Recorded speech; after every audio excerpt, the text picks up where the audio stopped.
Hola a todos, el día de hoy veremos el tema química y estructura del DNA y RNA que forma parte del tema 4.1, organización del genoma del programa académico de la asignatura. Como lo mencioné previamente, los objetivos de esta clase es conocer la química y función de los nucleótidos y los ácidos nucleicos, así como conocer la estructura y las diferencias entre la molécula de DNA y la molécula de RNA. Para un mejor entendimiento del tema, tenemos que conocer estas tres definiciones que son fundamentales. La definición de genoma, que es el conjunto completo del material genético o DNA de un organismo. La definición de DNA o ácido desoxirribonucleico, que es una molécula que almacena la información genética en organismos vivos. Y por último, RNA o ácido ribonucleico, que es un ácido nucleico que participa en síntesis de proteínas y regulación génica. Teniendo claras estas definiciones, podemos abordar el principio del dogma central de la biología molecular, el cual postula que a partir de una molécula de DNA podemos sintetizar otra molécula de DNA por un proceso conocido como replicación. Por otra parte, podemos sintetizar una molécula de RNA a partir de una molécula de DNA, un proceso conocido como transcripción. Y finalmente podemos sintetizar proteínas a partir de moléculas de RNA en un proceso conocido como traducción. Actualmente este principio también integra un concepto definido como transcripción inversa o reversa, en el cual se puede sintetizar DNA a partir de una molécula de RNA. Esto es bastante importante en algunos casos, como en algunos tipos de retrovirus, como es el virus del VIH. Para un mejor entendimiento del tema, debemos definir estos conceptos. Nucleótidos son las unidades monoméricas de ácidos nucleicos. Polinucleótidos son secuencias lineales de nucleótidos unidos por enlaces fosfodiéster 3' a 5' entre azúcares. Una analogía para mejorar la comprensión de estos conceptos son los aminoácidos y las proteínas, en el cual los aminoácidos son los monómeros que forman los polímeros, que son las proteínas. La siguiente imagen nos muestra la estructura de un nucleótido, que como ya lo vimos en las diapositivas previas, son las unidades monoméricas de los ácidos nucleicos. Debemos saber que un nucleótido está conformado por tres partes: una base nitrogenada heterocíclica, que puede ser una purina o una pirimidina. La palabra heterocíclica hace referencia a su forma en anillo, que lo veremos posteriormente. Un azúcar de 5 carbonos, o también descrita como pentosa, la cual se caracteriza por tener el símbolo prima para distinguir de aquellos átomos de la base nitrogenada. Y por último, tenemos uno o varios grupos fosfato. Debemos conocer la diferencia entre un nucleótido, que ya lo definimos previamente, y un nucleósido, que básicamente radica en la presencia o en la ausencia de un grupo fosfato. Un nucleósido es una base nitrogenada unida a una pentosa, o sea, a un azúcar. En cambio, un nucleótido es una base nitrogenada unido a un azúcar, a una pentosa, pero también a un grupo fosfato. Entonces, un nucleósido es base azúcar, un nucleótido es base azúcar fosfato. Como lo mencioné previamente, las bases nitrogenadas forman parte de la estructura de un nucleótido, que en conjunto formará polinucleótidos que finalmente terminarán dando DNA o en su caso RNA. Las bases nitrogenadas en general se dividen en dos: purinas y pirimidinas. La primera diferencia que podemos notar entre ellas es que las purinas están conformadas por dos anillos, a diferencia de las pirimidinas, que están conformadas por un anillo. Una forma que pueden utilizar para recordar la diferencia entre sus estructuras químicas es imaginarlas como un reloj. Las purinas, que están conformadas por dos anillos, tienen un grupo amino a las 12, en cambio la guanina no lo tiene. Y por otra parte, las pirimidinas tienen un grupo amino a las 12, sin embargo únicamente es un anillo. La timina posee un grupo metilo y el uracilo no posee ni grupo amino ni grupo metilo. Previamente definimos que un nucleótido está conformado por una base nitrogenada, una pentosa o azúcar de 5 carbonos y uno o varios grupos fosfato. En esta diapositiva veremos un poco más a detalle la diferencia entre la pentosa del DNA y la pentosa del RNA. Definimos una pentosa como un azúcar de 5 carbonos, en la cual tenemos el carbono 1, carbono 2, carbono 3, carbono 4 y carbono 5. Y la diferencia entre la pentosa del DNA y del RNA es que el RNA posee ribosa. ¿Cómo podemos distinguirlo? La ribosa posee un grupo hidroxilo en el carbono 2, que es el que les estoy señalando en este momento. Y la desoxirribosa no posee un grupo hidroxilo en el carbono 2. Entonces, podemos definir que la pentosa del DNA no tiene grupo hidroxilo y la pentosa del RNA sí tiene grupo hidroxilo. Esto ocurre en el carbono 2. Previamente definimos que un nucleótido era un monómero, que si se unía a otro monómero, o sea, se unía a otro nucleótido, podía formar polinucleótidos, y estos finalmente terminarían produciendo DNA o RNA. esta unión se lleva a cabo a través de enlaces fosfodiéster. Esta imagen muestra mucho de los conceptos que ya mencionamos previamente, que un nucleótido está conformado por una base, que la podemos observar aquí, por una azúcar o una pentosa, y uno o varios grupos fosfato. En este caso aquí tenemos el grupo fosfato. Y en la parte inferior tenemos lo mismo, una base, una pentosa y un fosfato. Entonces tenemos nucleótido 1, nucleótido 2. El enlace fosfodiéster se describe como 3' a 5' porque es la unión entre el carbono 3, que tenemos aquí, carbono 1, carbono 2, carbono 3 de un nucleótido con el carbono 5' del siguiente nucleótido, que tenemos carbono 1, carbono 2, carbono 3, carbono 4 y carbono 5. Ya mencionamos que los nucleótidos son componentes estructurales esenciales del DNA y del RNA, pero también tienen otras funciones. Entre ellas, son transportadores de energía. Un ejemplo de ello es el ATP. También participan en procesos de señalización y en procesos inmunológicos. Previamente ya definimos y explicamos la estructura de un nucleótido y a continuación definiremos a los ácidos nucleicos, que es un polímero de nucleótidos unidos mediante enlace fosfodiéster. El grupo fosfato le confiere una carga negativa, lo cual va a ser importante en el proceso de compactación, debido a que esta carga negativa va a formar unión con las cargas positivas de las histonas. Los ácidos nucleicos siempre se nombran en dirección 5' a 3', y la importancia de la estructura cíclica o en anillo de las bases nitrogenadas es la capacidad que tienen de absorber la luz ultravioleta. Esta imagen nos ayuda a comprender dos conceptos que son diferentes, pero que pueden causar confusión. Tenemos una estructura de DNA que está conformada por cadena 1 y cadena 2. Primero, definiremos el concepto de complementariedad, el cual establece que la adenina siempre se va a unir con una timina y una guanina con una citosina. Y es justamente lo que nos muestra la imagen. Citosina se une con guanina, adenina con timina, adenina con timina, timina con adenina. Este es el concepto de complementariedad de bases. Y el único cambio que ocurre en una molécula de RNA es que al no poseer timina, la adenina se une al uracilo. Otro concepto importante a definir aquí es que la unión de una adenina con una timina se lleva a cabo a través de dos puentes de hidrógeno, que son estas líneas punteadas en azul. En cambio, la guanina y la citosina se unen por tres puentes de hidrógeno, que podemos ver aquí en azul.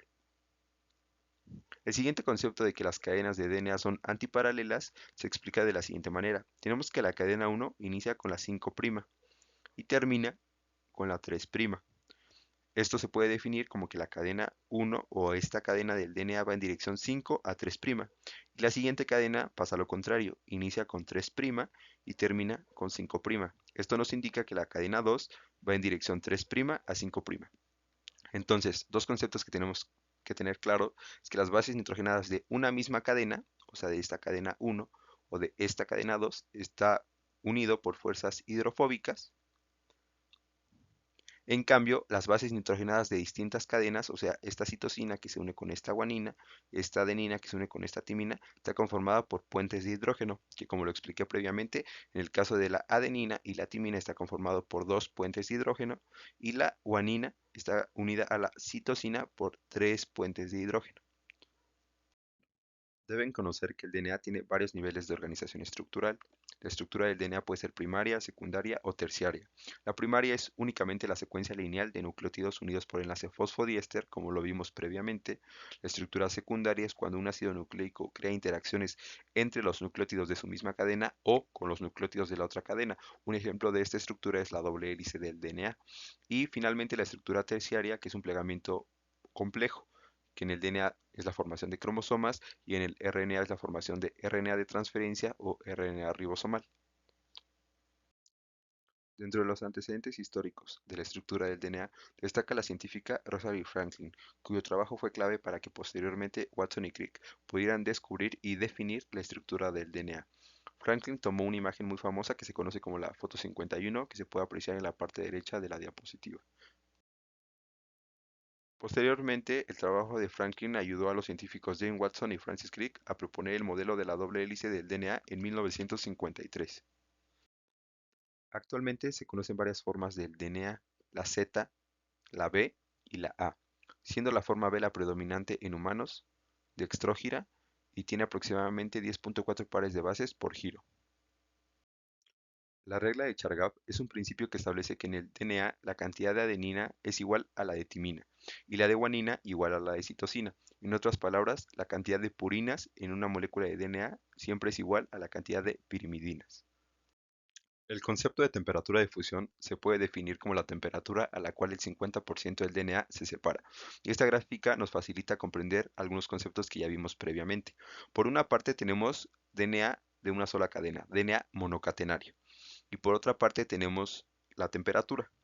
Y en la gráfica tenemos tres cadenas diferentes. Cadena 1, que posee un 20% de guanina y citosina. Cadena 2, que posee un 50% de guanina y citosina. Y cadena 3, que posee un 80% de guanina y citosina. En general podemos ver que la cadena que tiene menos guanina y citosina tiene una temperatura de fusión menor. En otras palabras, se rompe más fácil. Y la última cadena, que tiene 80% de guanina y citosina, su temperatura de fusión es mayor. ¿Cómo podemos interpretar esta gráfica con otras palabras? La primera cadena tiene 20% de guanina y de citosina. Y si ustedes recuerdan un concepto que mencioné previamente de complementariedad de bases, la adenina siempre se une con la timina. ¿Cómo se lleva a cabo esta unión? Por dos puentes de hidrógeno. En cambio, la guanina y la citosina se une por tres puentes de hidrógeno. Entonces, en otras palabras, podemos decir que esta primera cadena tiene un 20% con tres puentes de hidrógeno y un 80% con dos puentes de hidrógeno, que sería la adenina y la timina. Y finalmente, esta última cadena, la que tiene el 80% de guanina y citosina, en otras palabras, la podemos definir como que el 80% de esta cadena tiene tres puentes de hidrógeno y el 20 tiene dos puentes de hidrógeno, o sea, 20% es adenina y timina. Entonces, a mayor cantidad de guanina y citosina, más puentes de hidrógeno. Por lo tanto, la temperatura debe ser mayor para separar estas cadenas. ¿Por qué? Porque hay más puentes de hidrógeno. Entonces, cadena 1 tenemos poca guanina y citosina, y en cadena 3 tenemos mucha guanina y citosina, por lo tanto tenemos más puentes de hidrógeno en la cadena 3 y en la cadena 1 tenemos menos puentes de hidrógeno, lo cual lo va a hacer más fácil. Menor temperatura de fusión y en la tercera cadena más puentes de hidrógeno, mayor temperatura de fusión. El concepto de desnaturalización lo podemos definir como la ruptura entre los puentes de hidrógeno entre pares de bases, o sea, entre una cadena y otra cadena. Y la renaturalización como el proceso en el cual se elimina el agente desnaturalizante. Esta imagen nos ayuda a comprender conceptos que mencionamos previamente. Previamente les mencioné que la estructura del DNA es bicatenaria, o sea que está conformado por dos cadenas, y estas dos cadenas se unen por puentes de hidrógeno. El proceso de desnaturalización implica la ruptura de estos puentes de hidrógeno. Entonces, si los puentes de hidrógeno unen las cadenas, si estos se rompen, separan las cadenas. Tenemos cadena 1, azul, cadena 2 en rojo. Y si aplicamos mayor temperatura o más calor, llega el punto en el que todos los puentes de hidrógeno se rompen y tenemos aquí en azul cadena 1, en rojo cadena 2. No confundan puentes de hidrógeno con enlaces fosfodiéster. Recuerden que los enlaces fosfodiéster unen nucleótido con nucleótido con nucleótido con nucleótido que finalmente van a formar una cadena. Entonces en esta cadena 1 o en esta cadena azul hay muchos nucleótidos unidos por enlaces fosfodiéster. Los enlaces fosfodiéster están en una cadena y esta cadena tiene otros, sus propios enlaces fosfodiéster que une nucleótido con nucleótido y forma la cadena o los polinucleótidos. Y los puentes de hidrógeno son los que unen cadena 1 con cadena 2. No confundir esos conceptos. Entonces, la desnaturalización es la ruptura de los puentes de hidrógeno que normalmente unen las cadenas. Si estos se rompen, separan las cadenas. Cadena 1, cadena 2. Y la renaturalización es si la causa de esta separación fue calor y nosotros dejamos enfriar, retiramos el agente desnaturalizante y estas hebras poco a poco se vuelven a unir por puentes de hidrógeno y tenemos la misma doble cadena, la misma molécula o estructura de DNA que teníamos al inicio. El genoma humano posee un sistema de organización y compactación bastante particular. El genoma humano haploide está conformado aproximadamente por 3.000 millones de pares de bases, cuya localización es principalmente nuclear y en menor proporción, aproximadamente menor al 0.01% mitocondrial. Y el concepto de compactación, para que ustedes lo comprendan, la bibliografía nos refiere que si nosotros extendiéramos nuestro DNA, nuestras estructuras, todas nuestras moléculas de DNA, las extendiéramos, conseguiríamos una estructura aproximadamente de 2 metros. Pero como les acabo de comentar, este DNA, todo el DNA, el genoma, todo el DNA se debe de almacenar en el núcleo. Entonces, ¿cómo es posible que una estructura tan grande, una estructura que incluso conforma metros, se almacene en una célula y sobre todo en el núcleo? Básicamente, por eso es importante que ustedes conozcan y comprendan el principio de compactación, porque es el mecanismo por el cual una estructura tan grande se va a lograr almacenar en un sitio tan pequeño como lo es la célula y el núcleo. Para abordar el término de compactación deben conocer estas definiciones. Cromatina. La cromatina es una estructura de DNA más proteínas. Estas proteínas pueden ser de dos tipos, histonas y proteínas no histónicas. Los nucleosomas son la unidad fundamental o unidad básica de la cromatina y en general está compuesto por núcleo de 8 histonas. Alrededor de ellas se enrollan aproximadamente 140 pares de bases. La histona H1 más DNA enlace une a los nucleosomas y los solenoides se forman por el enrollamiento de nucleosomas en espirales tubulares. A continuación, en la siguiente diapositiva muestra un esquema que facilita su comprensión. En esta imagen pueden ustedes observar las definiciones que vimos en la diapositiva previa. Aquí pueden ustedes ver un nucleosoma, que como vimos previamente está conformado por un núcleo de 8 histonas, que son estos círculos que ustedes pueden ver. Son dos histonas 2A que tenemos aquí, que son los círculos morados. Tenemos dos histonas H2B, que son estos círculos anaranjados. Tenemos dos histonas H3, que son estos círculos negros. Y tenemos dos histonas H4, que son estos círculos azules, que en su conjunto forman el núcleo del nucleosoma o el centro del nucleosoma, que son 8 proteínas. También les mencioné que alrededor de los nucleosomas se enrollaban 140 pares de bases. Esta cuerda que se está enrollando aquí azul son los 140 pares de bases. También les mencioné la presencia de otro tipo de histona, que es la histona H1, que unía nucleosomas.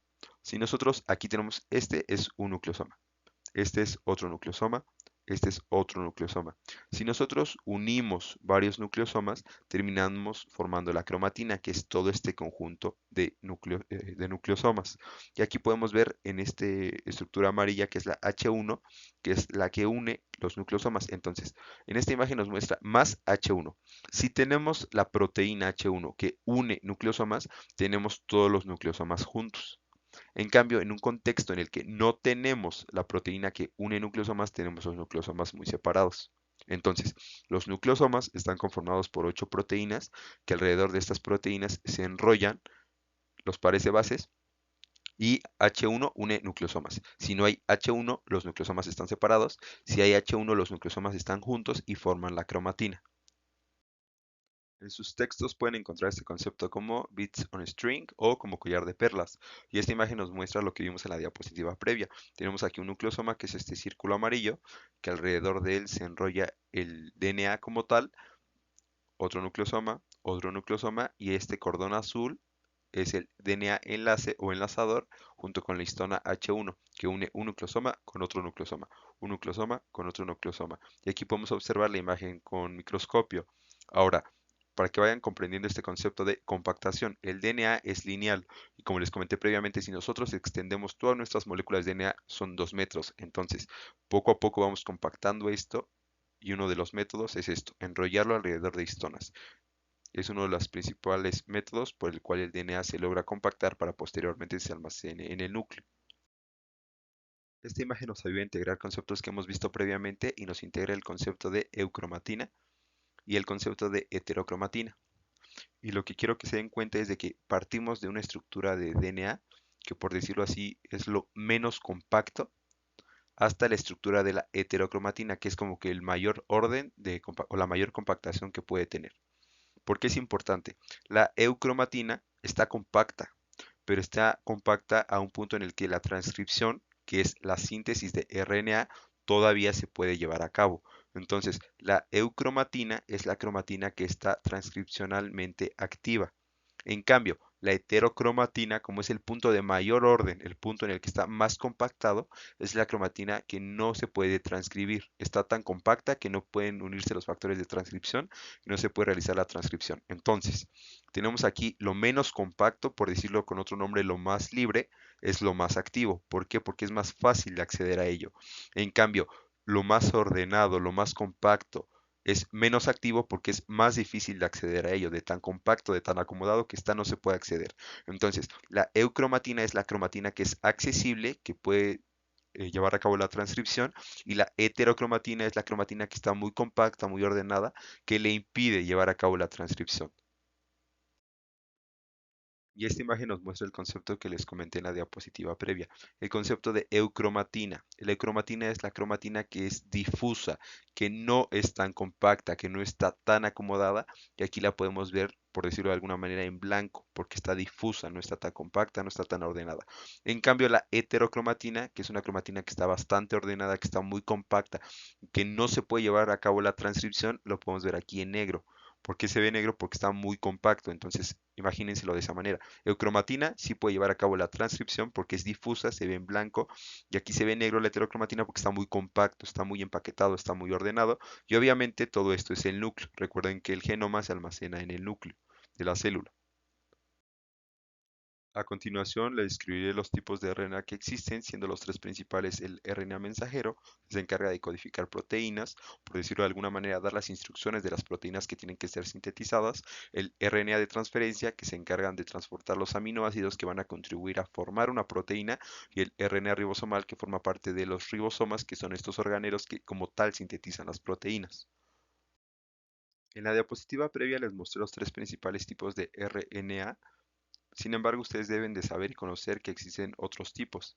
En esta diapositiva les muestro el RNA heterogéneo nuclear o pre-RNA, que básicamente es una molécula precursora del RNA mensajero. En otras palabras, por decirlo, es un RNA mensajero inmaduro, el cual sufre modificaciones post-transcripcionales. Si ustedes recuerdan el principio del dogma central de biología molecular que abordamos al inicio de la presentación, la transcripción es la síntesis de RNA a partir de DNA.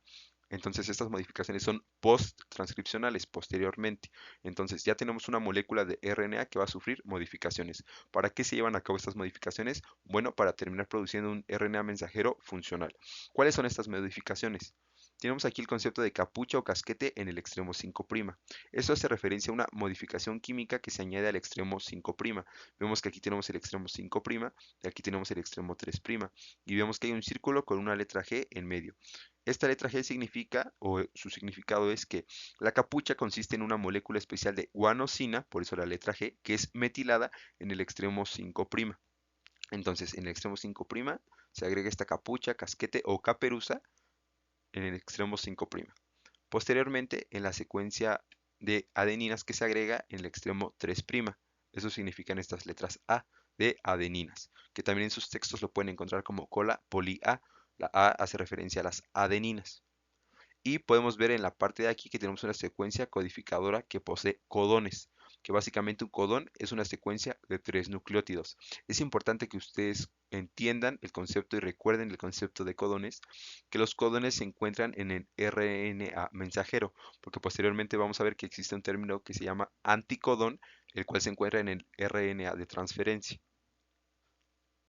Como les comenté previamente, existen distintos tipos de moléculas de RNA. En esa diapositiva les muestro un RNA interferente o de interferencia, cuya función radica en que disminuye la expresión génica utilizando RNA para regular la expresión génica.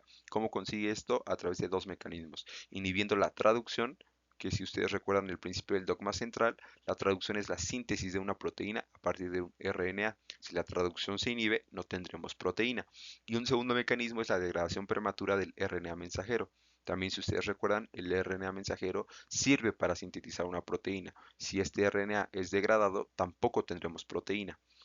Quiero aprovechar esta diapositiva para aclarar dos conceptos que son diferentes, el concepto de expresión génica y un concepto que mencioné previamente de información genética. Todas las células somáticas del organismo poseen la misma información genética. Sin embargo, no todas la expresan. Entonces es importante que ustedes hagan esta distinción. Que una célula tenga información genética no significa que la va a expresar. La información genética la podemos definir como conjunto de instrucciones que determinan características y funciones de un organismo. Sin embargo, la expresión es un concepto diferente. La expresión es utilizar esta información para sintetizar un producto o una proteína funcional. Entonces, Es importante que tengan esta distinción. La información es la información que poseemos, las instrucciones que poseemos y la expresión ya es como tal llevar a cabo estas instrucciones. Otro tipo de RNA es el microRNA, que es un RNA no codificante, o sea que no produce un producto, pero que tiene funciones reguladoras. Entonces, es un RNA no codificante que regulan expresión génica a nivel posttranscripcional. Y vemos que básicamente lo hace a través de dos mecanismos, como los de la diapositiva previa, a través de reprimir o inhibir la traducción. Si inhibimos la traducción, no va a haber síntesis de proteínas e igualmente si destruimos el RNA mensajero, tampoco va a haber RNA mensajero que pueda ser leído para posteriormente sintetizar un producto o una proteína. En las diapositivas previas les mencioné el concepto de codón y en esta diapositiva lo vamos a ver un poco más a detalle. Un codón lo podemos definir como una secuencia de tres nucleótidos en el RNA mensajero que nos indica qué aminoácido sigue o qué aminoácido va a continuar para seguir sintetizando la proteína que estamos formando. No confundir con el término anticodón. El codón está en el mensajero y el anticodón en el de transferencia. Lo vamos a ver en la siguiente diapositiva. Y los codones tienen ciertas reglas. Estos van en dirección 5 a 3'. La siguiente regla es que la tercera base hay un concepto que podemos definir como wobble position o en español también lo pueden encontrar como posición de balanceo. ¿Qué significa esto?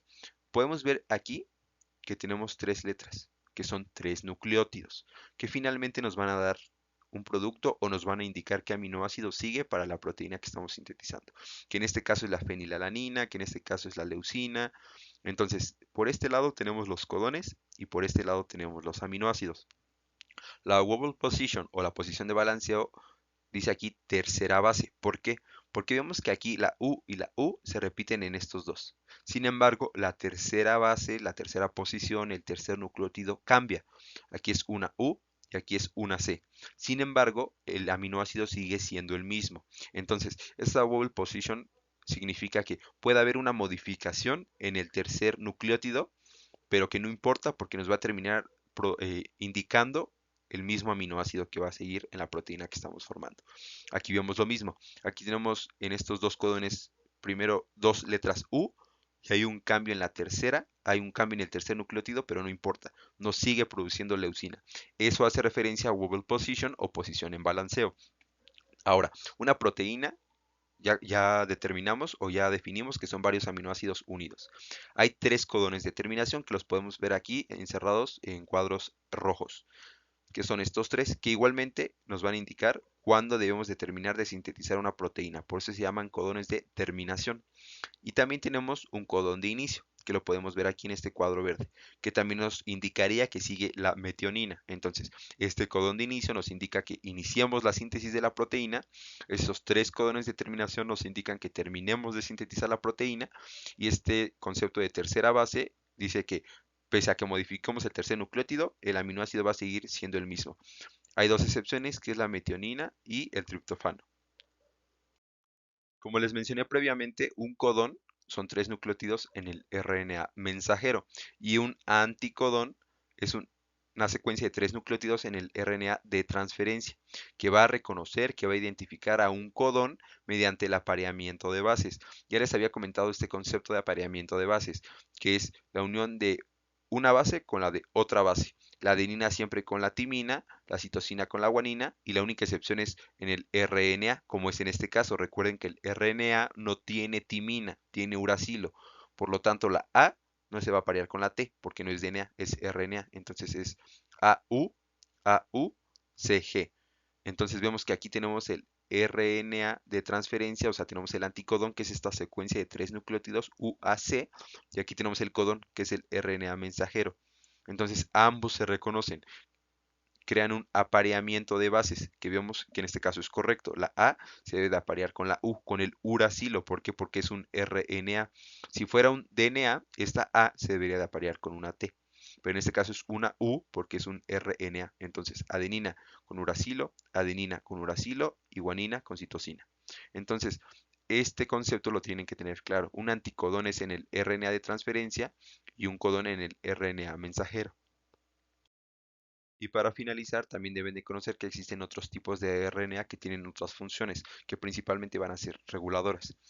Existen las ribosimas, que son RNA con actividad catalítica, algo similar a las enzimas, RNA nucleares pequeños, que también se describen en su bibliografía o se pronuncian como SNRPs, que llevan a cabo el proceso de splicing o de empalme, que eso lo van a ver más a detalle en otra clase, o los microRNA, que les mostré en una diapositiva previa, que se encargan de la regulación de la expresión génica.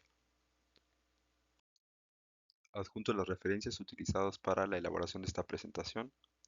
Por mi parte ha sido todo. No olviden seguir las redes sociales del departamento en donde elaboramos mucho material para su aprendizaje y cualquier duda o comentario nos pueden contactar a través de ellas. Gracias.